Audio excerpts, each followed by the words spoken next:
Olá, amigos. Processo Penal 1, continuidade do inquérito policial, hoje, dia 9 de 4 de 2020, FACAP, Faculdade Petrolina.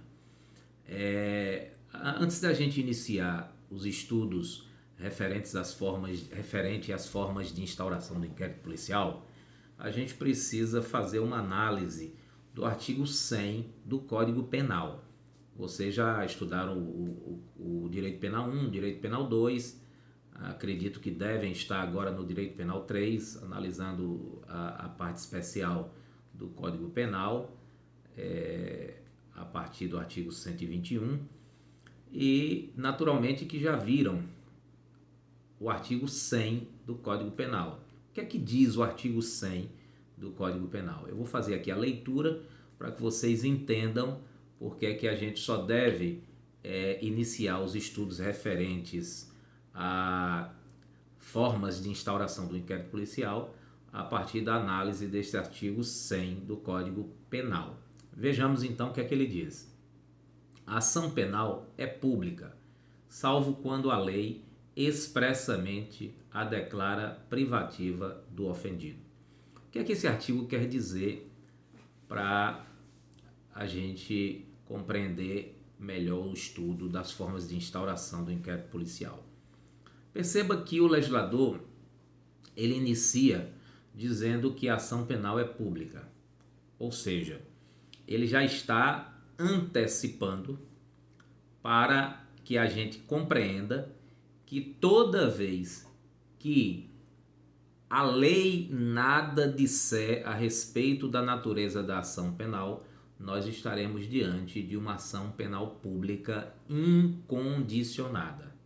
De outro lado, quando a gente continua a análise do artigo 100, ele diz, salvo quando a lei expressamente a declara privativa do ofendido. Pois bem, o que é que a gente pode extrair a título de interpretação desse artigo 100?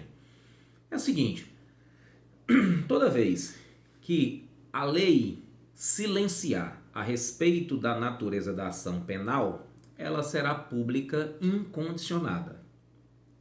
Quando a lei quiser que a natureza da ação seja pública condicionada, nós precisaremos que o legislador diga que aquele crime somente se procede mediante representação ou requisição do ministro da Justiça.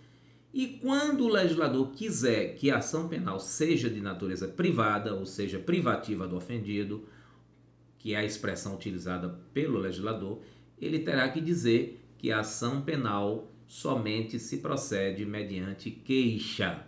Então, quando eu quiser identificar no sistema jurídico vigente a natureza da ação penal, eu vou verificar se o legislador disse expressamente se ela é pública condicionada à representação ou pública condicionada à requisição do ministro da Justiça. Eu vou verificar se o legislador disse que ela somente se procede mediante queixa, que aí eu estarei diante de uma ação penal privada. Mas se o legislador nada disser a respeito da natureza da ação penal, se ela é pública condicionada ou se ela é privada, por exclusão, eu estarei diante de uma ação penal pública incondicionada. Portanto, silenciou a lei sobre a natureza da ação penal, eu estarei diante de uma ação penal pública incondicionada. Quis o legislador que se trate de uma ação penal pública condicionada à representação da vítima, do ofendido, ou requisição do ministro da Justiça, então o legislador dirá somente se procede mediante representação ou requisição. E querendo o legislador que se trate de uma ação penal privada, ele dirá expressamente somente se procede mediante queixa.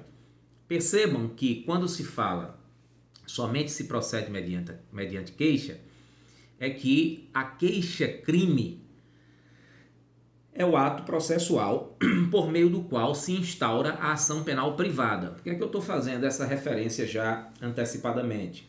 Porque a gente tem que saber distinguir expressões de natureza popular de expressões de natureza técnica. Muitas vezes a gente escuta no cotidiano pessoas falando, eu vou à delegacia prestar uma queixa, eu vou à delegacia prestar um BO, registrar uma queixa. Então, a queixa, no sentido técnico jurídico, é a queixa-crime, que é ato processual que inicia a ação penal privada. Essa queixa, no sentido popular, ela não encontra respaldo no sistema jurídico com esse nome. Encontra com outro nome, que é notícia criminis, que a gente vai verificar, inclusive, as suas formas, as suas espécies, que são as mais variadas possíveis. Pois bem, então percebam que a partir do momento em que a gente analisa aqui o artigo 100, a gente já tem condição de avançar no estudo das formas de instauração do inquérito policial, como iniciar o inquérito policial, como instaurar o inquérito policial. As formas pelas quais o inquérito policial pode ser instaurado, e aí por isso que eu fiz essa conexão com o artigo 100 do Código Penal, elas variam de acordo com a natureza da ação penal. Essas formas de instauração, elas vão buscar identificar a natureza da ação penal para definir como iniciar o inquérito policial de acordo com a natureza da ação penal. Se for ação penal pública incondicionada, nós temos algumas formas. Se for ação penal pública condicionada, nós temos outras formas. E se for ação penal privada, nós temos outras formas de instauração. Obviamente que muitas delas se entrelaçam, muitas delas são idênticas, outras muito semelhantes, mas há pontos de distinção que a gente vai naturalmente estabelecer à medida em que estudemos essas formas de instauração. Bom, primeiro ponto de partida é: as formas de instauração do inquérito policial dependem da natureza da ação penal. A natureza jurídica da ação penal vai determinar as formas de se instaurar o inquérito policial na ação penal pública incondicionada, na ação penal pública condicionada e na ação penal privada. Iniciemos então os estudos referentes às formas de instauração do inquérito policial pela ação penal pública incondicionada. Bom, a ação penal pública incondicionada, ela tem como primeira forma de instauração aquela que a doutrina e a legislação denomina de ofício. O que seria a instauração do inquérito policial na ação penal pública incondicionada de ofício? Instauração de ofício seria quando a autoridade policial, diante de uma notícia do crime, em razão da sua própria atividade, ele tem que adotar, por iniciativa própria, que aí é o de ofício, a instauração do inquérito policial. Vamos explicar de uma maneira mais detalhada. A autoridade policial, ela desenvolve a atividade investigativa presidindo o inquérito policial. Existem diversas formas de se comunicar à autoridade policial a respeito da existência de um crime, a respeito do cometimento de um crime. Muitas vezes isso se dá por intermédio de qualquer pessoa do povo, por intermédio da própria vítima, por intermédio de um representante legal daquela vítima, por intermédio de uma comunicação do Ministério Público, por intermédio de uma comunicação do juiz de direito ou por qualquer outro órgão da administração pública direta ou indireta. Então a gente tem que entender que para tipificar a primeira forma de instauração do inquérito policial, denominada de ofício, é preciso que a autoridade policial, no exercício da sua atividade investigativa, tenha conhecimento, receba esta informação por qualquer pessoa do povo, ou pela própria vítima, ou pela imprensa, por exemplo. A partir do momento em que ele recebe essas informações sobre a prática de um crime, ele deve adotar a instauração do inquérito policial através de um ato denominado portaria. A portaria nada mais é do que o ato que faz o inquérito policial iniciar na ação penal pública incondicionada através de informações prestadas por qualquer pessoa do povo ou por qualquer interessado, ou mesmo pelo conhecimento que a autoridade policial teve através da imprensa. Essa portaria, então, vai estabelecer o início do inquérito policial na ação penal pública incondicionada, porque não há flagrante, não há prisão em flagrante. A gente vai estudar mais adiante que, se houver a prisão em flagrante, nós estaremos diante de uma notícia criminis coercitiva. Essa notícia criminis coercitiva, ela vai estabelecer a prisão em flagrante. E aí a gente vai ver já já, quando a gente estiver estudando as espécies de notícia criminis. Nesse primeiro momento, o que importa é a gente saber que quando a autoridade policial toma conhecimento de um fato criminoso, independentemente do meio, seja pela mídia, como eu disse, por boatos, qualquer outro meio, ou qualquer pessoa do povo, isso é o que a gente denomina de notícia criminis.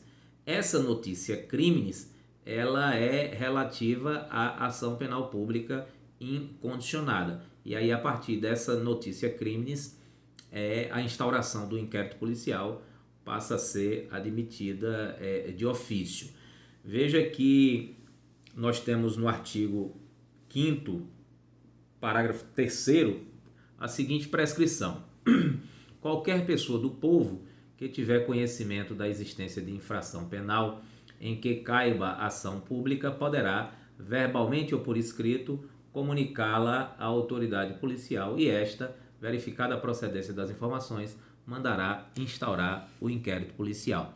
Aqui está a fundamentação legal para a notícia criminis a partir da instauração de ofício pela autoridade policial.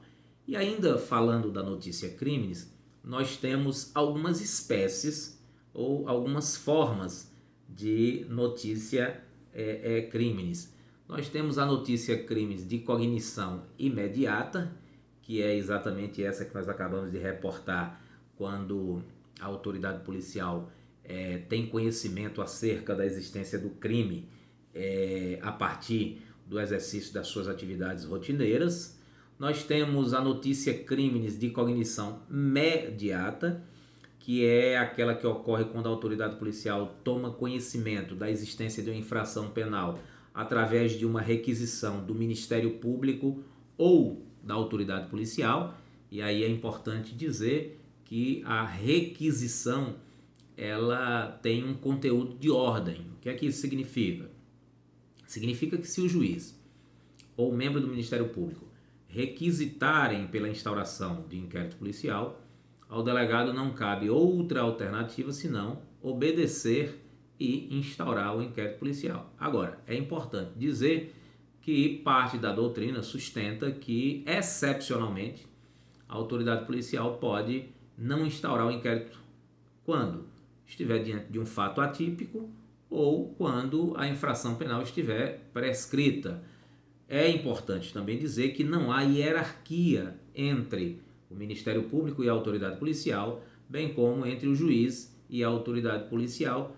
Não há hierarquia. São autoridades, são agentes que atuam em funções pré-estabelecidas. Há até controle externo da atividade policial por parte do Ministério Público, mas não significa subordinação, não significa hierarquia. Eles possuem independência de atuação.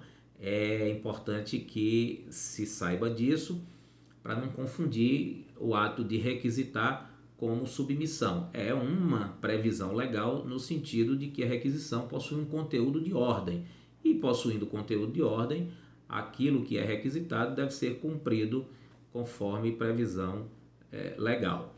Bom, e além da notícia criminis de cognição imediata, nós temos a notícia criminis de cognição coercitiva, que é aquela que ocorre quando a autoridade policial ela toma conhecimento do fato em razão da prisão em flagrante. Ou seja, a autoridade policial está exercendo as suas atividades e de repente lhe é apresentado o indivíduo preso em flagrante. A essa notícia nós chamamos de notícia criminis de cognição coercitiva. Além disso, nós temos outras formas de estabelecer a comunicação de fatos para as autoridades. Nós temos ainda aqui o que se chama de delatio criminis. O que seria a delatio criminis? A delatio criminis nada mais é do que uma forma de notícia criminis. A delatio criminis nada mais é do que uma forma de notícia criminis. E ela pode ser classificada ou subdividida, essa delatio criminis, que nada mais é do que uma forma de notícia criminis, ela pode ser subdividida ou classificada em delatio criminis simples, delatio criminis postulatória e delatio criminis inqualificada. A delatio criminis simples é aquela comunicação feita à autoridade policial por qualquer do povo, que é exatamente o que a gente acabou de ver aqui no artigo 5º, parágrafo 3º do Código de Processo Penal. É quando qualquer pessoa do povo comunica à autoridade policial a existência de uma infração penal. A isso nós chamamos de delatio criminis simples. Temos ainda a delatio criminis postulatória, que é a comunicação feita pelo ofendido nos crimes de ação penal pública condicionada ou ação penal pública ou ação penal privada.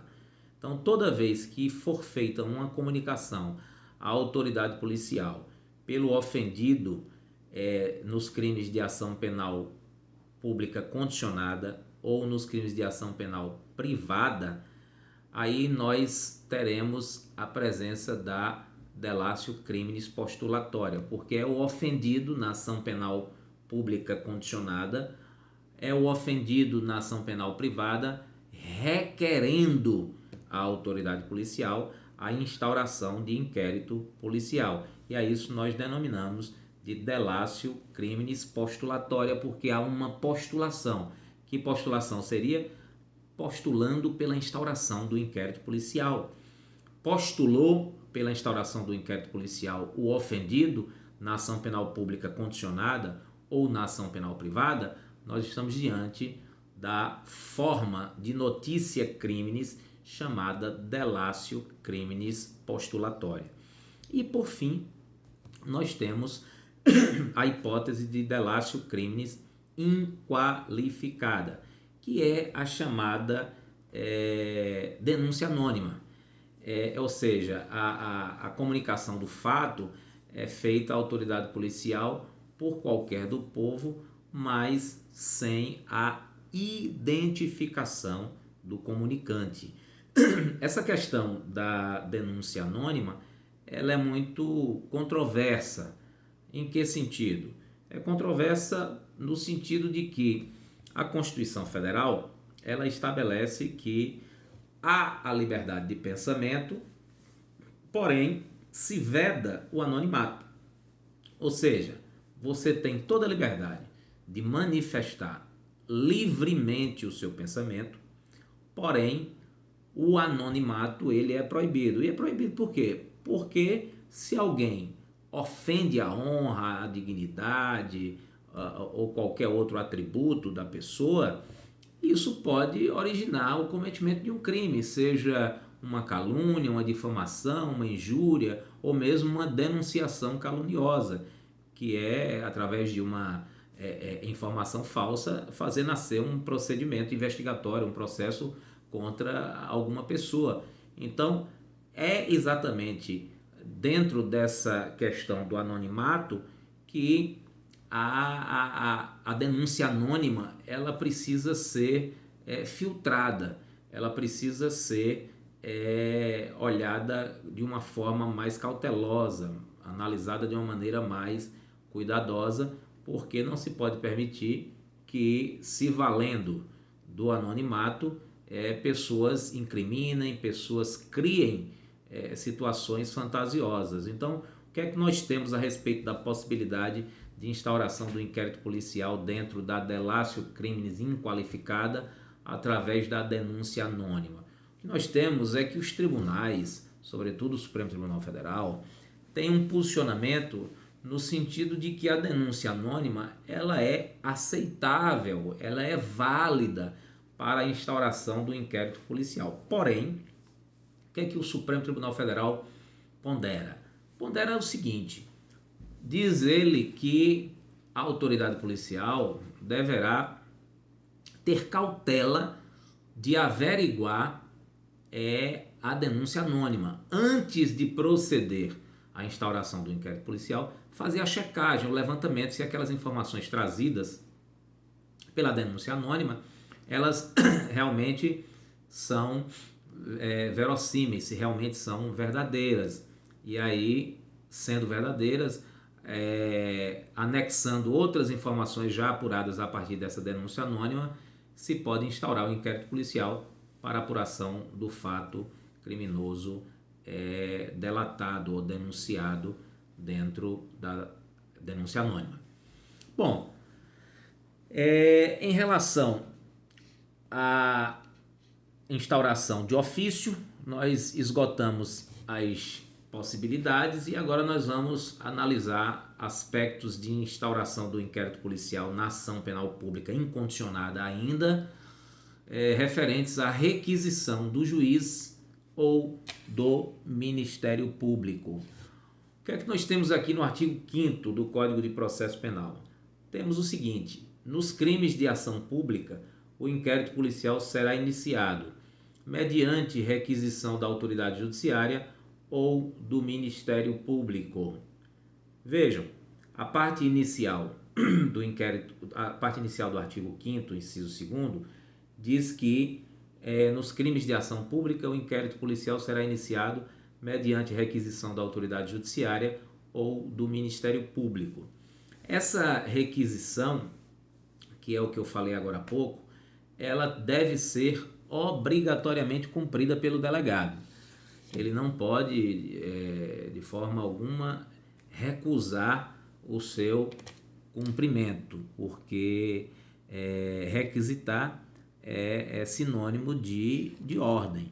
Então, é importante que a gente estabeleça que a requisição, como possui esse conteúdo de ordem, a autoridade policial não pode deixar de cumpri-la. Muito embora eu tenha apontado que, se ele entender que o fato é atípico ou que a conduta criminosa está prescrita, ele não tem obrigação de instaurar, porque estará diante de um ato manifestamente ilegal, né? Bem como quando não contiver elementos fáticos mínimos, né, para subsidiar a investigação. Você não tem, por exemplo, dados acerca do fato criminoso, e aí fica difícil você instaurar um procedimento investigatório se essa requisição do juiz ou requisição do Ministério Público não oferece esses elementos fáticos mínimos para se instaurar um inquérito policial. Mas fora isso,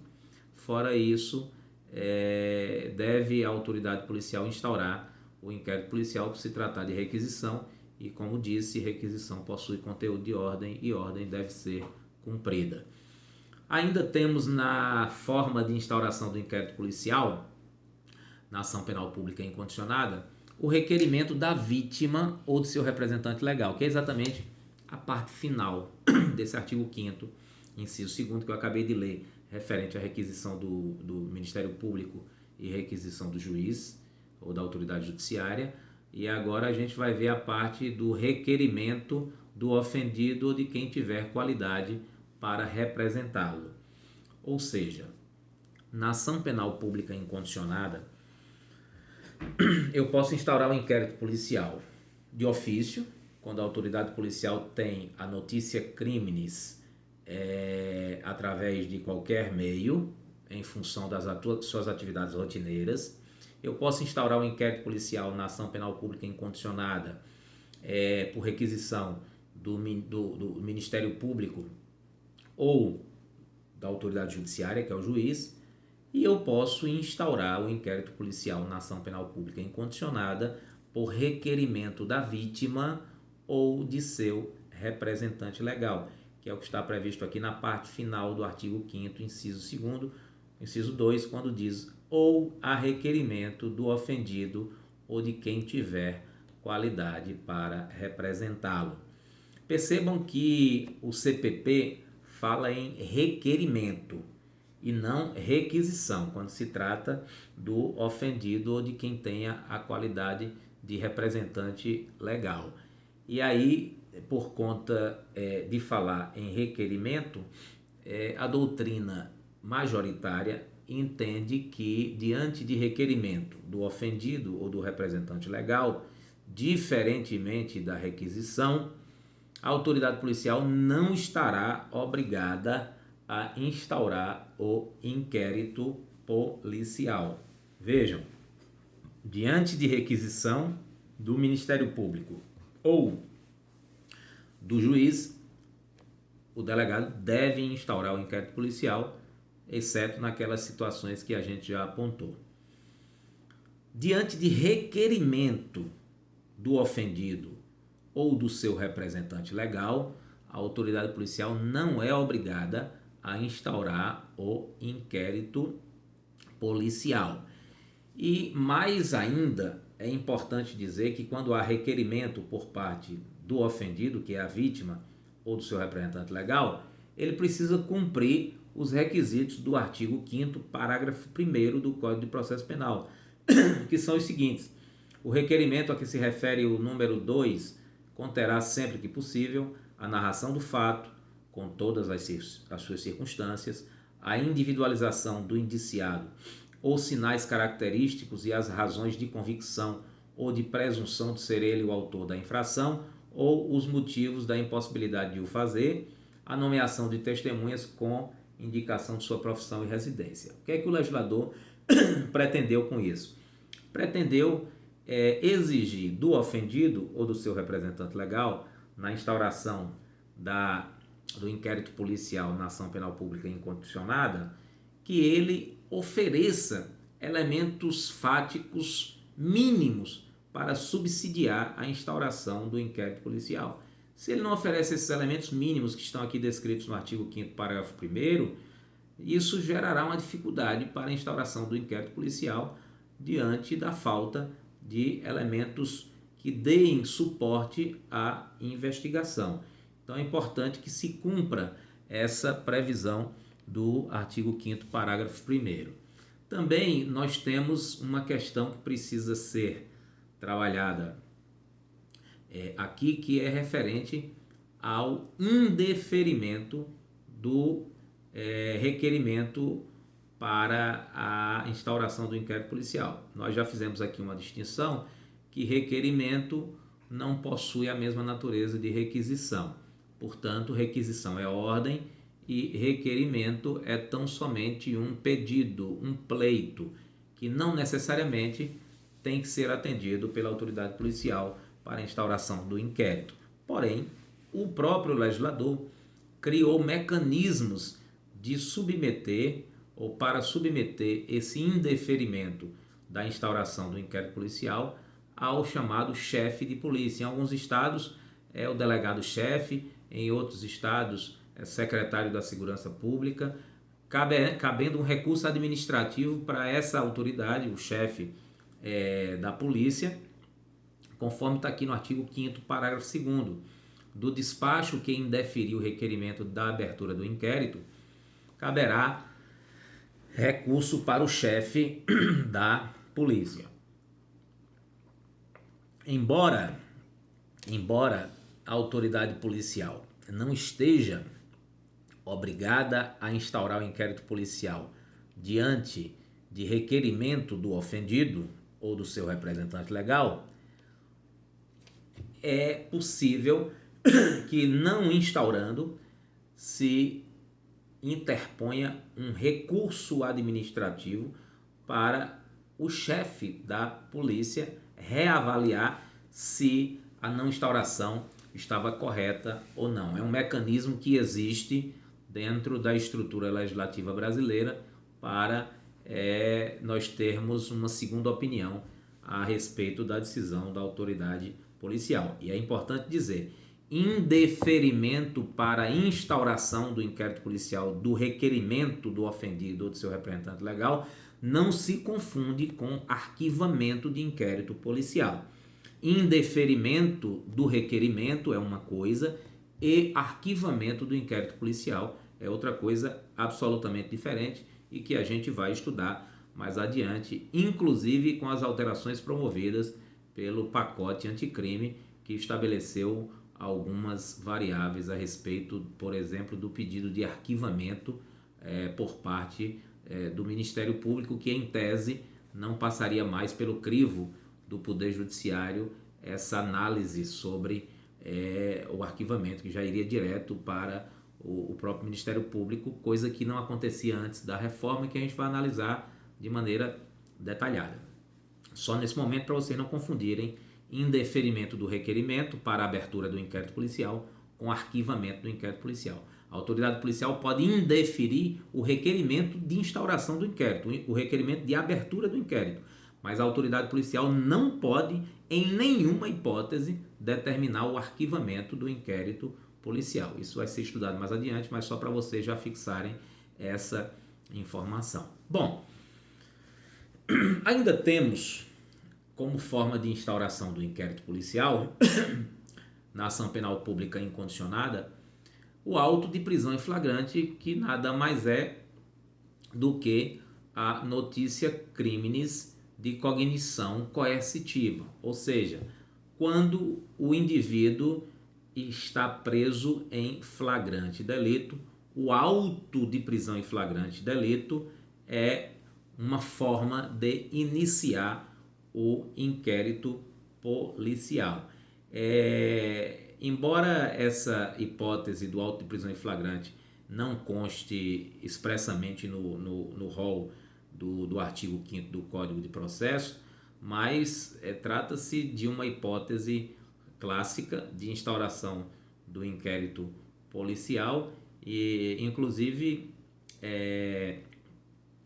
a parte da doutrina ela equipara o auto de prisão em flagrante à notícia criminis e portanto, nós estaríamos diante de uma instauração de ofício, por assim dizer, mas costuma-se, através da doutrina, estabelecer como forma de instauração do inquérito policial na ação penal pública incondicionada o auto de prisão em flagrante. Agora vamos analisar as formas de instauração do inquérito policial na ação penal pública condicionada à representação.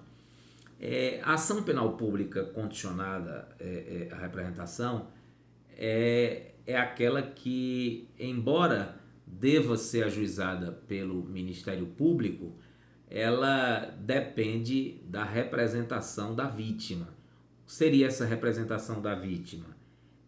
Seria uma autorização da vítima para que o Ministério Público possa atuar. A vítima tem que querer que o Ministério Público ofereça a ação penal pública condicionada. Sem essa autorização, que é a representação, que a gente vai estudar mais adiante e verificar que se chama de uma condição de procedibilidade, o Ministério Público não pode proceder, não pode denunciar, não pode oferecer a ação penal se não estiver com a representação, que é a autorização por parte da vítima ou do seu representante legal. E aí, dentro das formas de instauração do inquérito policial na ação penal pública condicionada, a primeira forma é a representação da vítima, do ofendido, ou do seu representante legal. Aqui, lembrem, é aquela forma que nós já verificamos da delatio criminis postulatória, ou seja, através da informação a respeito de um crime praticado que se apura mediante ação penal pública condicionada, a vítima postula a instauração do inquérito policial. Portanto, a representação do ofendido é a primeira forma de instauração do inquérito policial. Dizendo aqui o artigo 5º, parágrafo 4º, o inquérito nos crimes em que a ação penal pública depender de representação não poderá sem ela ser iniciado. Vejam a clareza do dispositivo legal. O inquérito nos crimes em que a ação pública depender de representação não poderá sem ela ser iniciado. Então, a delatio criminis postulatória é exatamente o ato mediante o qual o ofendido autoriza formalmente o Estado, através do Ministério Público, a prosseguir na persecução penal. Autoriza o Estado, de maneira formal, a iniciar a persecução penal e estabelecer a responsabilidade do autor do fato, se for o caso. E aí, essa previsão aqui, essa forma de instauração do inquérito policial, precisa cumprir aqueles requisitos que nós vimos a respeito das circunstâncias do fato, testemunhas, tudo aquilo que estabeleça elementos mínimos fáticos para que se admita o requerimento, até porque a representação, essa representação, embora não exija um rigor formal, mas necessita estabelecer elementos mínimos para embasar a instauração do inquérito policial. Bom, ainda temos aqui na análise da representação do ofendido ou do seu representante legal como forma de instauração do inquérito na ação penal pública condicionada, que analisar o artigo 39 do Código de Processo, que diz o seguinte: o direito de representação poderá ser exercido pessoalmente ou por procurador com poderes especiais, mediante declaração, escrita ou oral, feita ao juiz ou ao órgão do Ministério Público ou à autoridade policial. O que é que isso está dizendo?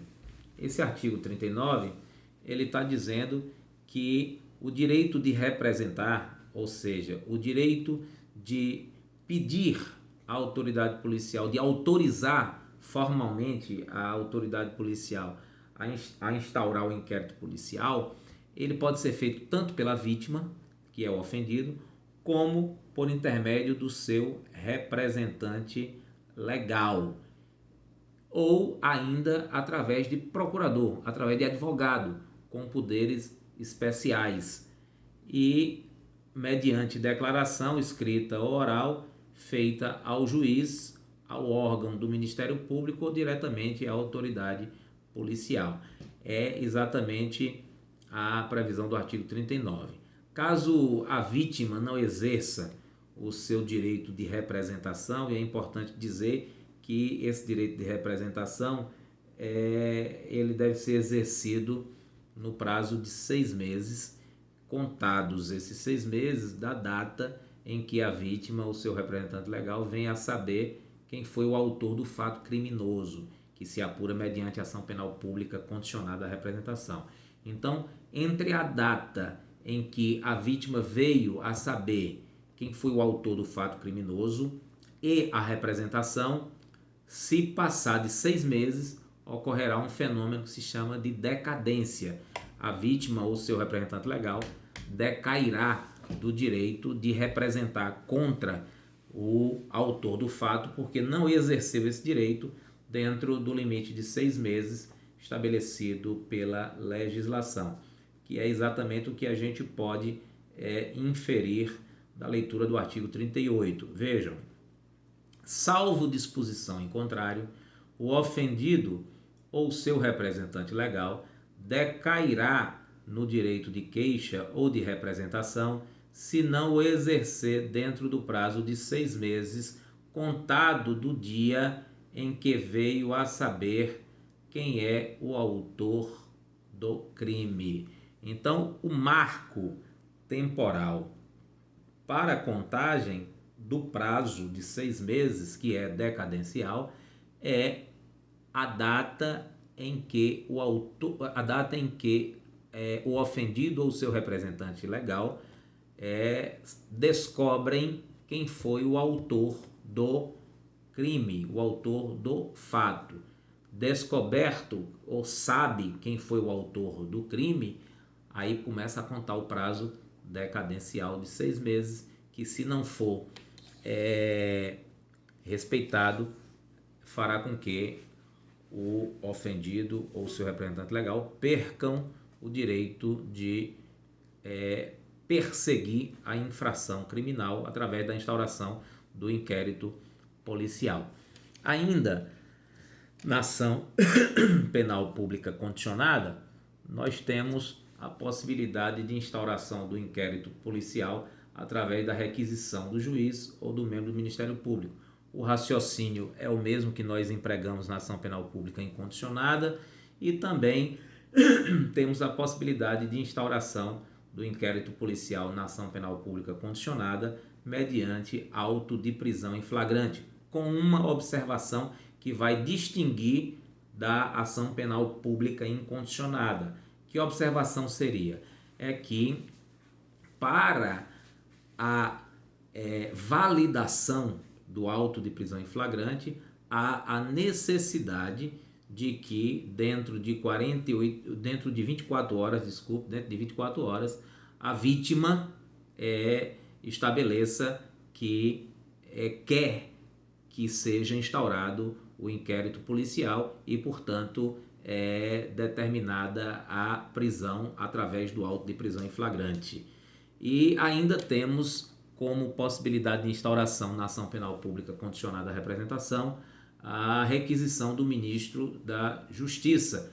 Essa requisição do ministro da Justiça é a hipótese que se aplica a alguns crimes, especialmente crimes cometidos por estrangeiro contra brasileiro e crimes contra a honra cometidos contra o presidente da República ou contra qualquer chefe do governo estrangeiro. Isso tem previsão no artigo 141 e 145, parágrafo único do Código Penal. E essa requisição ela não é dirigida ao delegado, mas ao membro do Ministério Público, ou seja, o ministro da Justiça, diante desses crimes aqui que nós apresentamos, ele vai e requisita diretamente ao membro do Ministério Público a instauração do inquérito policial. E é importante dizer que essa requisição do ministro da Justiça não tem força de ordem legal. O Ministério Público pode, dentro da sua independência funcional, avaliar se deve ou não instaurar o inquérito policial, mesmo diante de uma requisição do ministro da Justiça, porque não possui ordem essa requisição do ministro da Justiça. Que, diferentemente da representação, a requisição do ministro da Justiça não está sujeita ao prazo decadencial, podendo a requisição ser endereçada ao membro do Ministério Público enquanto a infração não estiver prescrita. A gente vai encerrar aqui e depois a gente vai voltar analisando as formas de instauração do inquérito policial nos crimes de ação penal privada. Um abraço a todos e até a próxima.